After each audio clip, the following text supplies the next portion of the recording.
इन उपनिषदों से प्रभावित होके हमारे एक सत्संगी हैं शिकागो में, अरुण चौधरी।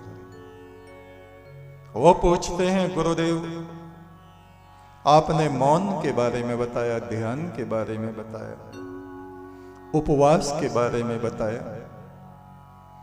ओंकार बोध क्या होता है? ब्रह्म बोध को ही ओंकार बोध कहा जाता है। ओंकार क्या है? वो ऐसी ऊर्जा है जिस ऊर्जा के बिंदु पर ये हमारा पूरा शरीर, पूरा अस्तित्व टिका हुआ है। हमारे प्राचीन ऋषियों ने, वैज्ञानिकों ने उसको ओंकार कहा है। नाद बिंदु कला, जहां नाद उठता रहता है,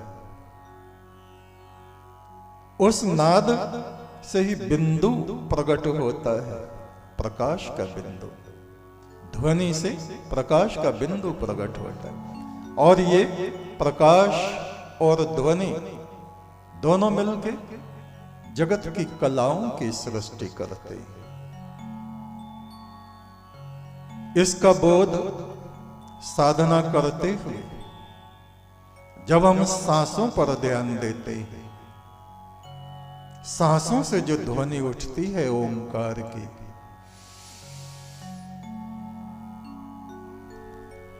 जल में, वायु में जो ध्वनि हो रही है स्वाभाविक, उसके ज्ञान को, बोध को ओंकार बोध कहा जाता है।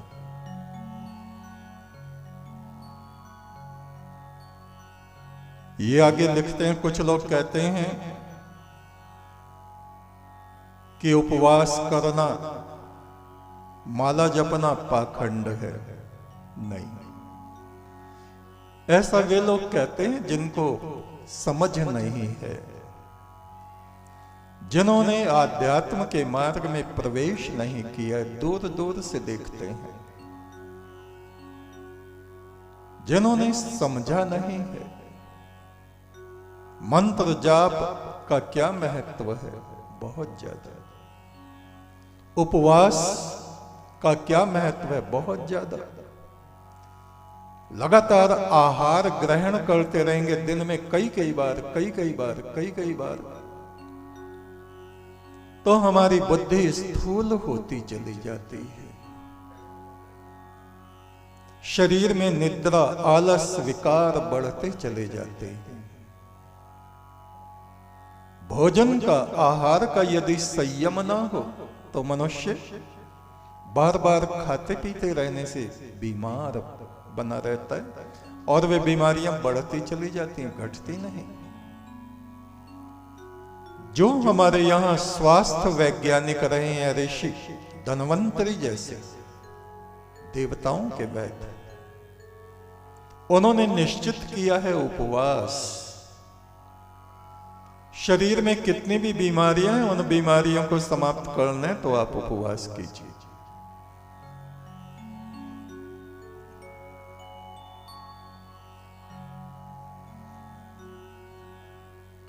इसके अतिरिक्त वो पूछते हैं, ईश्वर के मार्ग में काव्य, गीत, दोहे, श्लोक, मंत्र, गायन, वादन, नृत्य, क्या इन सब से तत्व ज्ञान का संबंध है? बेशक। कोई भी धर्म हो, उसका एक ग्रंथ होता है, उनके छंद होते हैं, उनके गीत होते हैं, चाहे उनको आप मंत्र कहिए, दोहे कहिए, पद कहिए, और वे साधकों को बड़ी शक्ति प्रदान करते हैं, मार्गदर्शन करते हैं।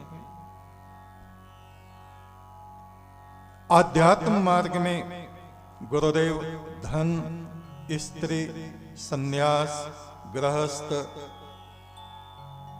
इन सब का महत्व क्या है? बहुत ज्यादा है। शब्द छोटे छोटे हैं पर बहुत गहराई इनके भीतर है। हमारे यहाँ भारतवर्ष में सबसे ज्यादा आदर्श हैं शिव और पार्वती, ग्रस्त हैं,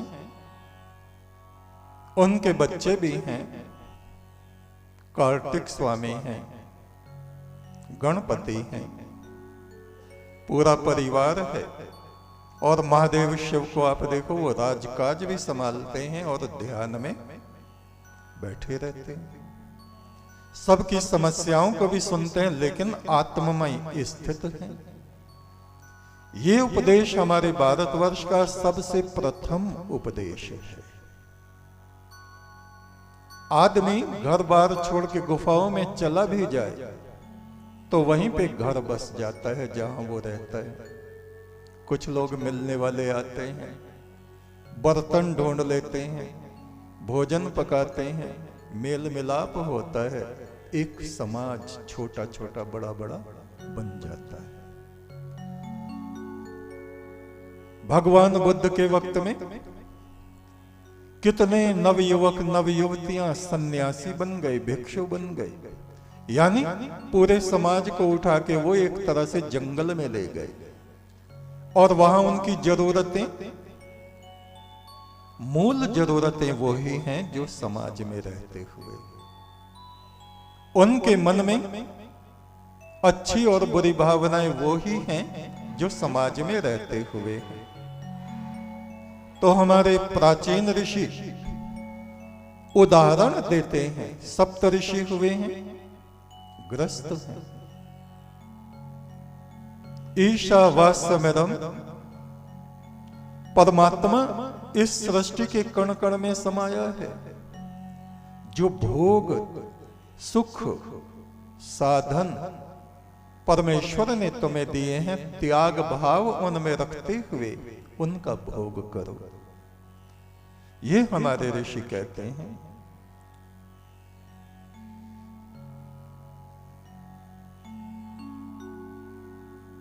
वेद, उपनिषद, गीता और छोटी छोटी कहानियां,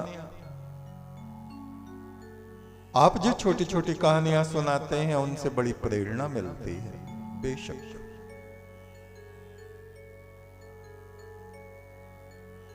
एक साधक अपने जीवन को कैसे नियोजित करे, गुरु के कथन के अनुसार, जैसे हमें गुरु बताते हैं उसी के अनुसार हमें अपना जीवन नियोजित योजनाबद्ध करना चाहिए। उसमें दान भी करना चाहिए, प्रतिदिन यज्ञ आदि भी छोटा मोटा हमें करना चाहिए। ये आदिकाल से हमारी परंपरा है भारत की। यज्ञ से हमारा वायुमंडल शुद्ध होता है, बीमारियों से हम दूर रहते हैं और परम ब्रह्म का यजन भी उससे होता है। जो हम मंत्र बोल बोल कर आहुति डालते हैं, घृत की आहुति, सुगंधित आहुति, सामग्री आदि, वो बहुत आवश्यक होता है। गुरुदेव हमारे आश्रम में साध्वी माताएं भी हैं, उनका जीवन कैसे चल रहा है? बहुत अच्छा चल रहा है। सब बड़ी सेवा में लगी रहती हैं हमारी माताएं, सिमरन करती रहती हैं, आराधना करती हैं। उनका जीवन धन्य है। आप कभी आएंगे तो उनसे मिलेंगे।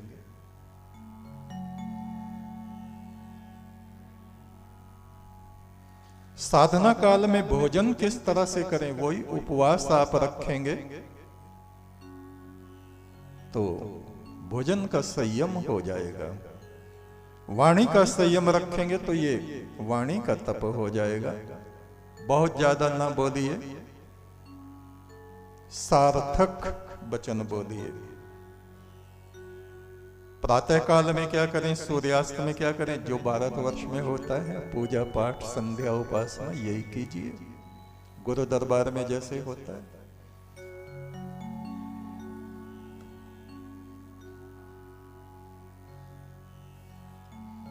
और वो कहते हैं बहुत से देश तो ऐसे हैं जहां सूर्य 100 दिन तक चमकता रहता है,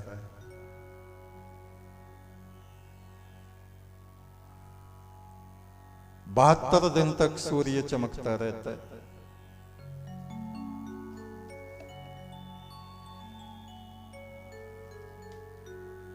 नॉर्वे में मई और जुलाई में 76 दिनों तक सूर्य चमकता है, रात होती ही नहीं। कैसे करें? करते रहो जैसे करना। स्वीडन में 100 दिन तक ये बाहर घूमते रहते हैं देशों में, तो वहां का वर्णन इन्होंने दिया है, अरुण चौधरी हैं। स्वीडन में मई से लेकर अगस्त तक 100 दिनों का दिन होता है, रात होती नहीं। आइलैंड में 10 मई से 1 अगस्त तक दिन ही दिन निकला रहता है। कनाडा में बर्फ बहुत रहता है, ठंड रहती है, और 50 दिन तक गर्मी के दिनों में सूर्य चमकता रहता है, 50 दिन।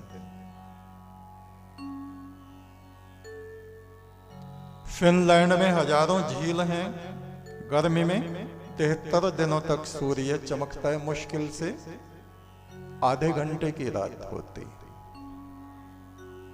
आधा घंटा या 45 मिनट की बस।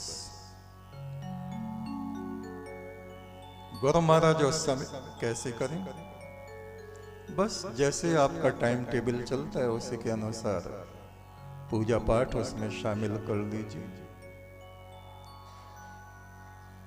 बहुत से मनुष्य, अंतिम प्रश्न है इनका, बहुत से मनुष्य ऐसे हैं देखने में तो बड़े सज्जन सौम्य लगते हैं, देवता जैसे लगते हैं, किंतु उनका अंतःकरण जानवरों जैसा। ऐसा क्यों? इसका उत्तर भी भारतवर्ष ही देता है, स्पष्ट उत्तर। आप भगवान विष्णु का वराह अवतार देखिए, शरीर विष्णु का है और मुंह सूअर का है। यानी मनुष्य में ये दोनों भावनाएं प्रबल होती हैं। देवत्व भी है उसमें और मुंह कभी कभी सूअर जैसा हो जाता है, गंदगी खाता है, मुंह से गंदगी निकालता है, गंदे कटु शब्द बोलता है, दूसरों को कष्ट पहुंचाने की काम करता है। पंचमुखी हनुमान को आप देखिए, पंचमुखी हनुमान मंदिर आप गए होंगे, ना गए हो तो पंचमुखी हनुमान नेट पे निकाल के देख लीजिए। बीच का मुंह तो उनका ऐसा लगता है जैसे बंदर का हो, बंदर है नहीं वो, लेकिन वानर जैसी चंचलता भी मनुष्य में होती है। एक मुंह उनका देखिए तो वही वराह वाला, सुअर वाला मिलेगा, विष्णु रूप। दूसरा मुंह देखो तो कुत्ते जैसा मिलेगा, भैरव का, भौंकता रहता कुत्ते, उन्हें पता ही नहीं सत्संग हो रहा है, रिकॉर्डिंग हो रही, क्या हो रहा है, होने दो, उन्हें भौंकने से मतलब। कोई कुत्ता दिखाई दे गया उसके पीछे भौं भौं भौं। सोच समझ इंसानों की भी नष्ट हो जाती है, और उनको भौंकना होता है तो भौंकते ही रहते हैं, किसी की नहीं सुनते। और उसी में एक मुंह है घोड़े का या गधे जैसा, पंचमुखी में 5 मुख। आप ध्यान से देखना, गधे जैसी मूर्खता भी हमारे अंदर आ जाती है, और अश्व जैसा बल भी उस पुरुष में आ जाता है जो नियम संयम ब्रह्मचर्य से रहता है, धर्म आचरण करता है, मर्यादा में रहता है। तो ये सारे तत्व मनुष्य के भीतर है, मनुष्य में ही देवता है, मनुष्य में ही पशु है, और मनुष्य में ही मानवता है।